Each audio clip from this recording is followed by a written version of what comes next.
My fiancé, Brent, is the first man that treats me with the level of respect that my parents say I deserve. He makes me so happy. I actually told him about my phobia the first night. Our wedding date is scheduled for October 1st of 2022. I'm so scared that I'm gonna be walking down the aisle and it's gonna be ruined by my anxiety. I worry that when we're doing our vows and everybody's watching us, that I would start to have muscle spasms and I'm gonna be shaking or twitching. It might look like I'm having a seizure or something, but in reality, I'm just anxious.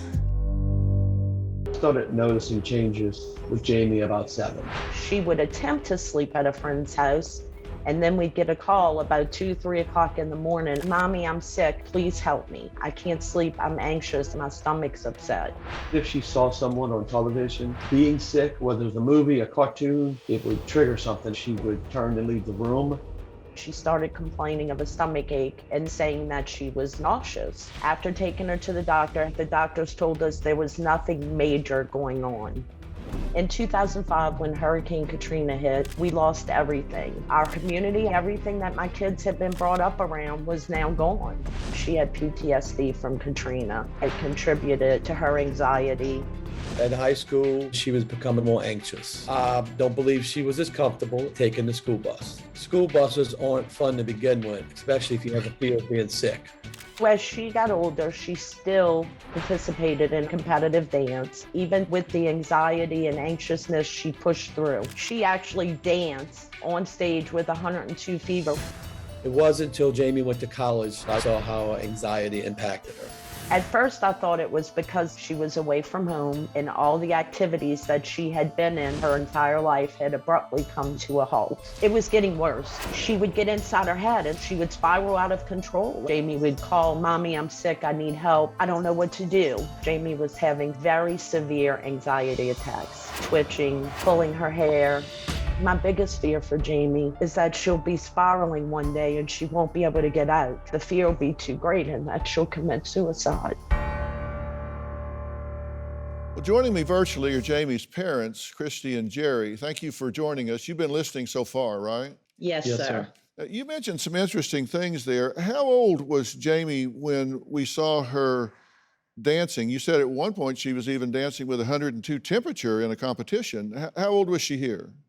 She was probably like 16, I'm sorry. Okay, so this was certainly after all of this had started and she had had the episode in the bathroom at school. You say you don't know where this came from, but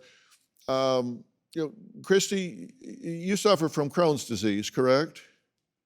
Yes, sir. You've had 8 surgeries. Yes. So she grew up seeing and around that. And by the way, there are basically 3 categories of phobias. There's social phobia, just the phobia of being judged by people or being embarrassed in front of a crowd, things like that. Just, social phobia, being out among people.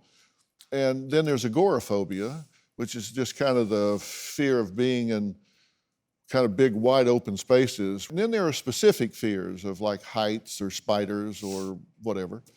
And specific fears usually are formed between ages of 4 and 8, somewhere in there. And this was some of the years, Kristi, that you were going through some of your struggles that she was growing up with, correct? Yes. Uh-huh. So you were exposed to that. I mean, I look at it and I see a lot of stimulus for why you might have fixated on this particular thing. Mm-hmm. But you say you really want to get better. I really do. Why do I not completely believe that? Because I still have doubt that it'll always be with me no matter what I do.